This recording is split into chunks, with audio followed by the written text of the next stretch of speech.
नमस्कार प्रेक्षकांनो, घरोघरी मातीच्या चुली या मालिकेच्या येणाऱ्या भागामध्ये जबरदस्त असा ट्विस्ट येणार आहे। तर प्रेक्षकांनो, इथे नानासाहेब घरी येताच नानासाहेब आणि जानकीने घातला खूप मोठा राडा। त्याचबरोबर ऐश्वर्या आणि सारंगची केली घरातून हकलपट्टी। तर प्रेक्षकांनो, इथे आता ऐश्वर्या आणि सारंगची घरातून हकलपट्टी केल्यानंतर सुमित्राने मागितली इथे जानकी आणि ऋषिकेशची माफी आणि त्यांचं भरभरून कौतुक करत त्यांचा केला जय जयकार।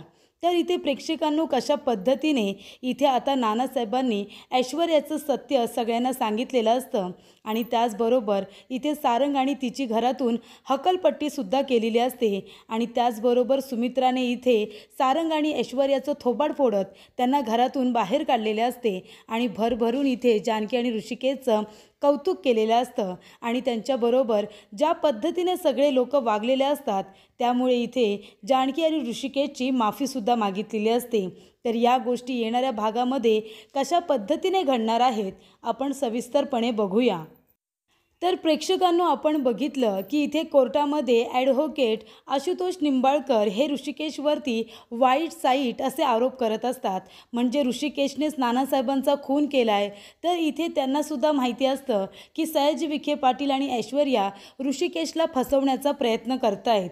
एखाद्या वकिलावरती आपण विश्वास या कारणासाठी ठेवतो की इथे निर्दोष व्यक्तीला तो न्याय मिळवून देईल, पण इथे तर ऋषिकेश सरळ सरळ निर्दोष आहेत हे माहिती असूनसुद्धा इथे आशुतोष निंबाळकर त्यांच्यावरती उलटे सुलटे आरोप करून ते कसे गुन्हेगार आहेत हे आता कोर्टाला पटवून देण्याचा प्रयत्न करत असतात। इथे ऋषिकेशच्या नजरेमधला खरेपणा सगळ्यांना दिसत असतो, पण तरीसुद्धा जे पुरावे सादर करण्यात येत असतात ते खरे आहेत की खोटे याची शहानिशा न करता ऋषिकेश कसा गुन्हेगार आहे याकडे फक्त सगळेजण लक्ष देत असतात आणि त्यानुसारच इथे कोर्टामध्ये साक्षसुद्धा दिली जाते।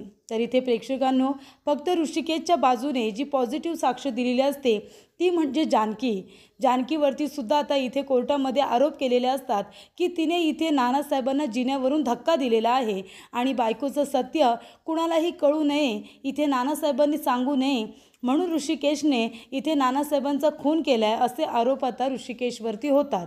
आणि त्याचबरोबर जानकीवरती दुसरा आरोप म्हणजे तिने मधुभाऊंना घरामध्ये राहण्यासाठी आता आसरा दिलेला असतो।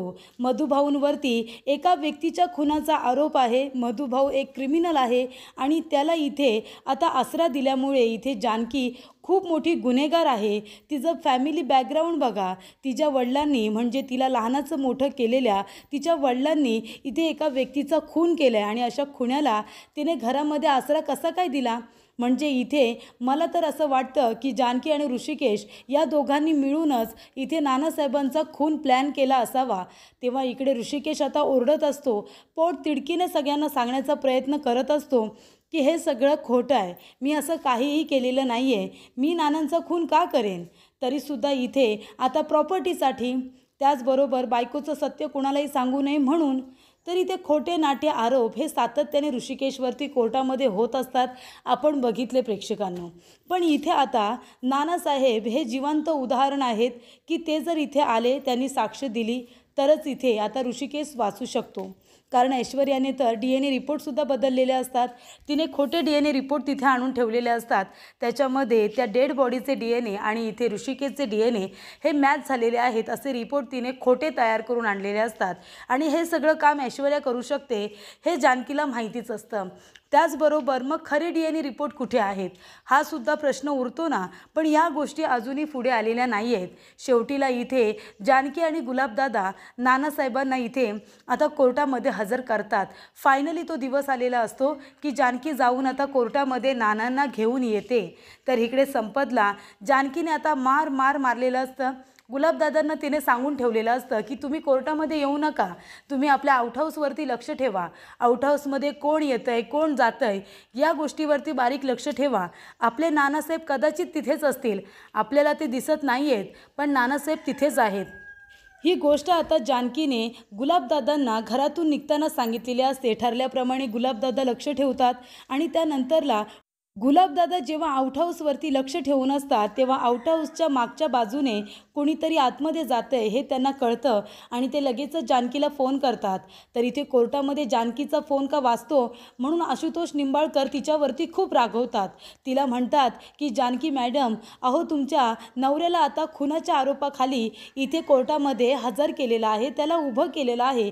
आता कधीही त्यांना शिक्षा होणार आहे आणि तुमचा मोबाईल काय वाजतोय? एकतर तुम्ही इथे बसा, नाहीतर तुम्ही इथून कोर्टाच्या बाहेर जा, असं निंबाळकर वकील म्हणतात. पण त्यावेळेला नानासाहेबांना शोधणं हे सगळ्यात जास्त महत्त्वाचं असतं, कारण जानकीला आपल्या नवऱ्याला वाचवायचं असतं. त्यानंतर त्याच्यावरती जे खोटे नाटे आरोप होत आहेत हे बघण्यापेक्षा नानासाहेबांना शोधलेलं कधीही चांगलं, हा पर्याय जानकी निवडते आणि लगेचच बाहेर येते आणि गुलाबदादांना म्हणते, सॉरी गुलाबदादा, कोर्टात असल्यामुळे मी फोन उचलू शकले नाही, पण सांगा काय झालं, काही माहिती मिळाली का? तेव्हा गुलाबदादा म्हणतात, जानकी वहिनी, तुमचा संशय बरोबर होता. आउट हाऊसच्या मागे कुणीतरी आता आतमध्ये जाताना मी बघितलं. तेव्हा जानकी म्हणते, तुम्ही तिथेच लक्ष ठेवून राहा, मी लगेचच तिथे येते. तेव्हा जानकी कोर्टामध्ये न जाता आता घरी परत आलेली असते आणि ती आउट हाऊसच्या दिशेने जाते. तर तिथे आता आपले गुलाबदादा बेशुद्ध झालेले असतात, कारण जेणेकरून तिथे कुणीतरी नजर ठेवून आहे हे संपतला कळलेलं असतं. त्यानंतर तिथे जानकी येते, गुलाबदादाच्या तोंडांवरती पाणी वगैरे मारून त्यांना ती शुद्धीत आणते आणि म्हणते, गुलाबदादा काय झालं? तेव्हा गुलाबदादा म्हणतात, जानकी वहिनी, तुमच्याजवळ फोनवरती बोलत असताना कुणीतरी माझ्या डोक्यात जोरात मारलं, मला बेशुद्ध केलं.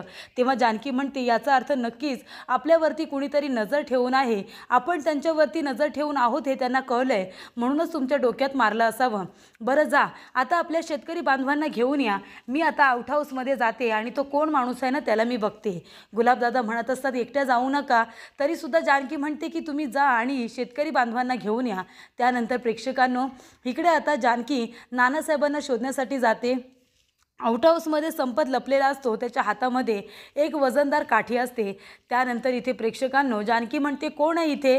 आणि जानकी आता संपतचे पाय बघते. तेव्हा इथे संपत गोण्यांच्या मागे उभा राहिलेला असतो. तो बाहेर येतो आणि म्हणतो, तू आलीच का शेवटीला इथे? आता तुला सोडणार नाही, या म्हाताऱ्याबरोबर तुलासुद्धा आता इथेच गाडून ठेवतो.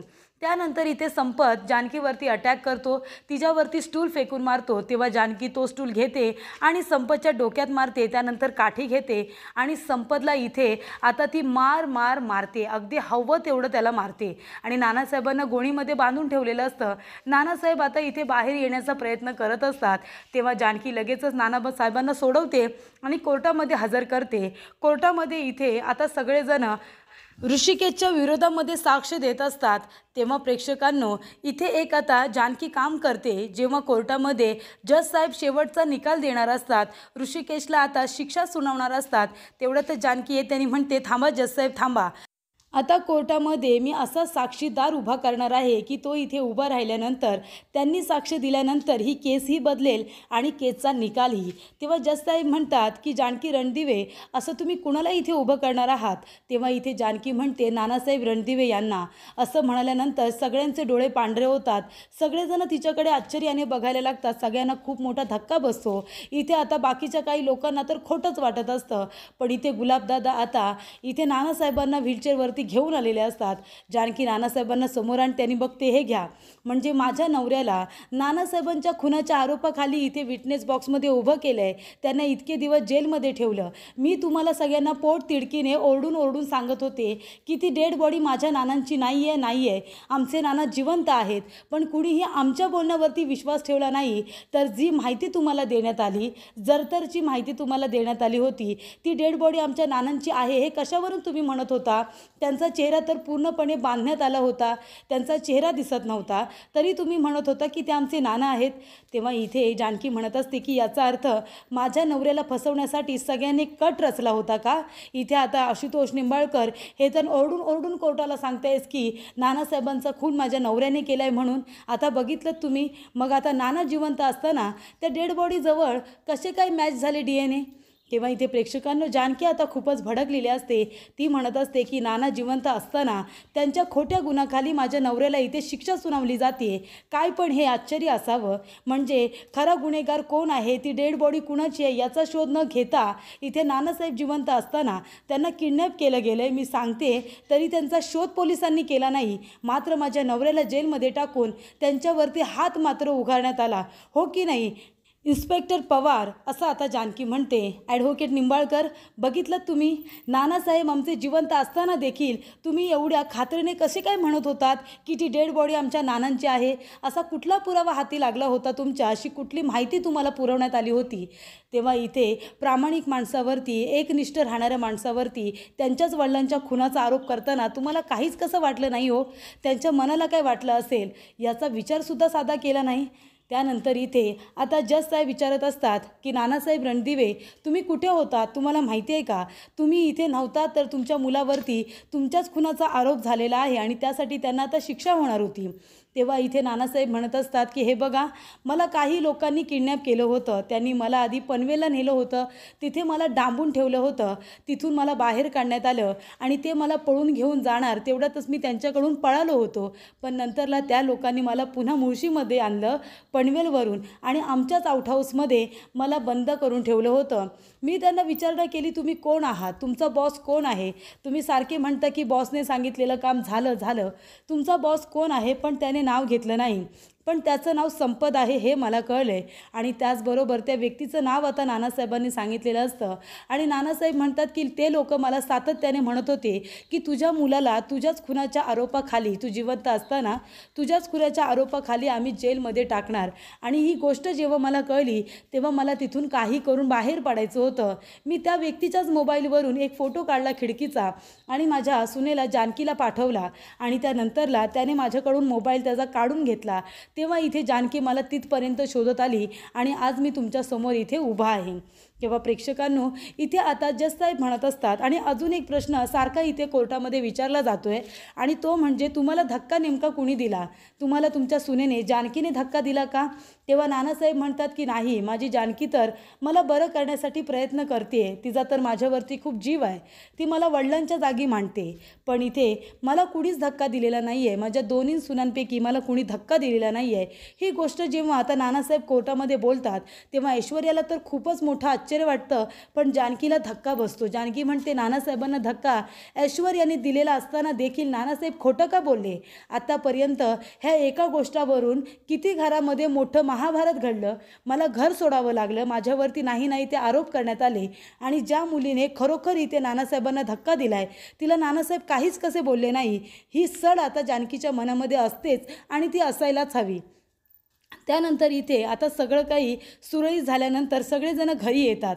जानकीला असं वाटत असतं की नानासाहेबांनी ऐश्वर्याचं नाव का नाही घेतलं? आज मला किती आणि काय काय ऐकावं लागलं. तेव्हा जानकी घरी येते, नानासाहेबांना पाणी वगैरे प्यायला देते आणि ती प्रश्न विचारते की नानासाहेब, तुम्ही कोर्टामध्ये असं का बोललात की तुम्हाला दोन्ही सुनांपैकी कुणीच धक्का नाही दिला म्हणून? तुम्हाला माहिती आहे नाना, अहो मी तुम्हाला धक्का दिला म्हणून त्या गोष्टीवरून काय काय घडलं घरामध्ये तुम्हाला तर सगळं माहिती आहे. माझ्यावरती खोटे आरोप झाले की प्रॉपर्टीसाठी मी तुम्हाला धक्का दिला आणि तुम्ही खाली पडलात, मी तुम्हाला मारण्याचा प्रयत्न करते, मला या घरातून हकलूनसुद्धा देण्यात आलं होतं आणि तुम्ही म्हणालात की दोन सुनांपैकी कुणीच तुम्हाला धक्का दिला नाही. असं का नाना केलं तुम्ही? तेव्हा इकडे नानासाहेब म्हणत असतात, कारण मला घरातली इज्जत चव्हाट्यावरती आणायची नव्हती. आधीच ह्या ऐश्वर्याने काय आपल्या घराची कमी इज्जत घालवली का? तेव्हा इथे नानासाहेब म्हणतात की ऐश्वर्याने आत्तापर्यंत जे काही केलं ते मला सगळं माहिती आहे. बरोबर बोलतेस तू जानकी, मी कोर्टामध्ये ऐश्वर्याचं नाव का नाही घेतलं हा प्रश्न विचारायचा आहे ना तुला? मला सांगतो तुला मी आता. तर इकडे जानकी आणि सुमित्रा, बाकीचे सगळेजण तुम्ही ऐका. मला जिनेवरून धक्का देणारी ही जानकी नव्हतीच. ती तर मला धक्का काय, ती कधीही मला काही होऊसुद्धा देणार नाही. मला जिन्यावरून धक्का देणारी ही ऐश्वर्या होती. ऐश्वर्याने मला धक्का दिला होता आणि नंतर मी जानकीकडे बोट दाखवलं म्हणून तुम्ही तिला घरातून हकलून दिलात. पण ह्या ऐश्वर्याने, माझी तब्येत आता बिघडली होती, माझे हातपाय काम करत नव्हते, तेव्हा त्या ऐश्वर्याने मला धमकी दिली की ती माझ्या नातीला, माझ्या इथे लहानशा ओवीला तिने मारण्याची धमकी दिली. ती म्हणाली की ओवीला मी संपून टाकेन म्हणूनच मी इथे त्या ऐश्वर्याचं नावसुद्धा आता घेतलेलं नाही आहे. मला धक्का देणारी ही दुसरी तिसरी कुणी नसून ती ऐश्वर्याच होती, जिने हा सगळा कांगावा केला की तिने मला, जानकीने धक्का दिला, पण धक्का देणारी ही खरी ऐश्वर्या होती आणि हे सगळं तिने मुद्दामून केलं होतं. या घरामध्ये ऐश्वर्या लग्न करून सारंगबरोबर आली, कारण तिला सूड उगवायचा होता.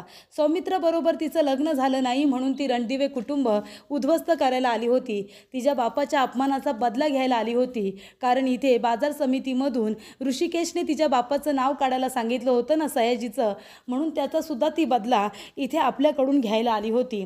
तर इकडे ऋषिकेश आणि जानकी हे घराचे मूळ आहेत. आपलं घर हे दोघेजणं बांधून ठेवतात.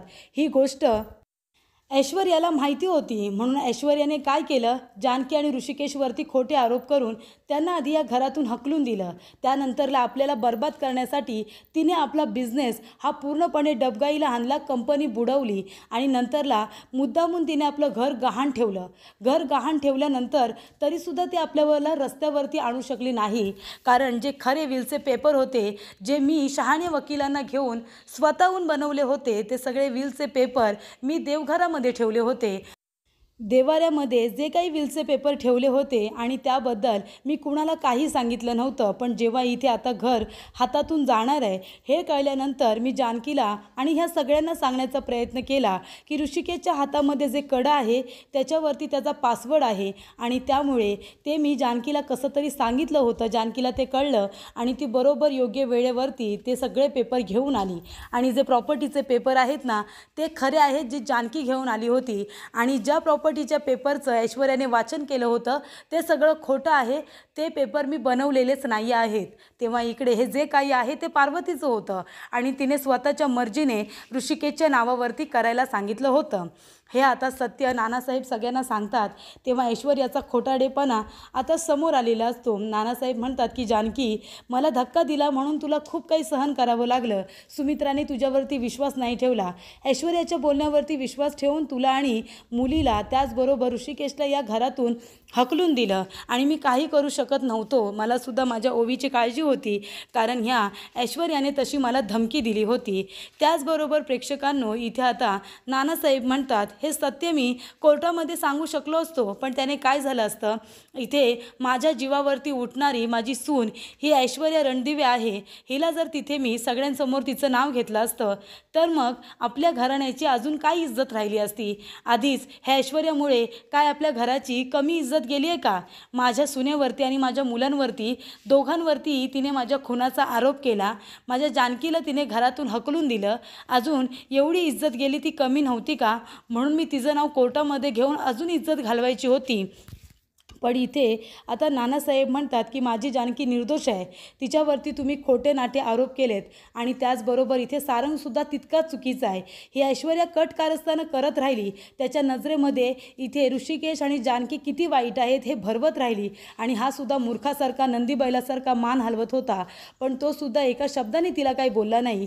ती तुला इथे नवऱ्याचा मान तरी देते का? ती तुला नवरा म्हणून मानतच नाही. किती अपमान करते तू तुझा हे तुला माहितीसुद्धा नाही आहे. तेव्हा इथे प्रेक्षकांनो, आता नानासाहेबांनी इथे या म्हाताऱ्या आजीला सुद्धा चांगलंच उत्तर दिलेलं असतं आणि सांगितलेलं असतं की तू सुद्धा तिच्या कट कारस्थानामध्ये तेवढीच सामील आहेस. मला माहिती आहे. तुम्हाला इथे नीट राहायचं असेल तर राहा, नाहीतर तुम्ही तीर्थयात्रेला गेलात, कुठेही गेलात तरीसुद्धा चालेल, नाहीतर कोकणात जाऊन तुम्ही तुमच्या घरामध्ये राहा, असं आता नानासाहेब म्हणतात. तेव्हा इथे आता सुमित्राला सत्य कळलेलं असतं. सगळेजण तोंडावरती पडलेले असतात. नानासाहेब जेव्हा घरी येऊन इथे आता राडा घालतात, जानकीला सगळं सत्य सांगतात की कोर्टामध्ये त्यांनी ऐश्वर्याचं नाव का नाही घेतलं हे कारण सांगतात. मात्र घरी आल्यानंतर इथे ऐश्वर्याचं भांडं हे फुटलेलं असतं. तेव्हा सुमित्रा आता ऐश्वर्याच्या कानाखाली देते, सारंगच्या कानाखाली देते आणि म्हणते की आत्ताच्या आत्ता या घरातून चालते व्हा. तेव्हा जानकी म्हणते की आता तुम्ही दोघेजण या घरामध्ये राहायचं नाही. आम्हाला घरातून हकलून दिलं होतं ना, आता तुम्ही दोघेही जण या घरातून चालतं व्हायचं. तेव्हा जानकी म्हणते, ऐकलंच ना ऐश्वर्या, मी तुला सांगितलं होतं की ज्या क्षणी मला कळेल, नानासाहेब स्वतःच्या तोंडाने सांगतील, त्यांना जिन्यावरून ढकलणारं कोण होतं, माझ्या नवऱ्यावरती खोटे आरोप करणारी कोण होती, हे जेव्हा माझ्या समोर येईल ना, तेव्हा याच हाताला धरून तुला घराच्या बाहेर काढते की नाही बघच तू, असं जानकी ऐश्वर्याला म्हणालेली असते. आणि जानकी ते करते. ती ऐश्वर्याला म्हणते की तुझ्यामुळे माझ्यावरती माझ्या एकाही माणसाने विश्वास ठेवला नाही. 10 वर्ष मी या घरासाठी खास्ता खाल्ल्यात, पण त्याची किंमत कुणीच केली नाही. एकतर या घरामध्ये तू राहशील किंवा मी. तेव्हा ती सुमित्राला एक शब्द विचारते की आई, या घरामध्ये तुम्हाला कोण हवं आहे? जर या घरामध्ये ऐश्वर्या राहणार असेल, तुम्हाला ती हवी असेल, नानांना तिने धक्का दिला आहे आणि तरीसुद्धा ती या घरामध्ये तुम्हाला हवी असेल, तर मी आत्ताच्या आता हे घर सोडून जाणार आहे. जरीसुद्धा हे घर ऋषिकेशच्या नावावरती असेल तरीसुद्धा आता मला इथे राहायचं नाही आहे. नाहीतर माझ्या नवऱ्यावरती अजून कुठले कुठले गंभीर आरोप होतील आणि तुम्ही सगळेजण त्याला मान हलवाल, तुम्ही होकार द्याल, मला माहिती नाही. तेव्हा मी आता हे घर सोडून चालले. तेव्हा इथे सुमित्रा म्हणते, नाही ऋषिकेश, जानकी, मला माफ करा, तुम्ही कुठेही जायचं नाही. या घरातून जाणार तर इथे सारंग आणि ऐश्वर्या जाणार. तेव्हा सुमित्रा त्यांचं थोबाड फोडते, दोघांनाही त्यांची लायकी दाखवते आणि त्या घरातून आता हाताला धरून बाहेर हकलून देते, त्यांना बाहेर काढते आणि इथे जानकी आणि ऋषिकेशचं भरभरून कौतुक करते.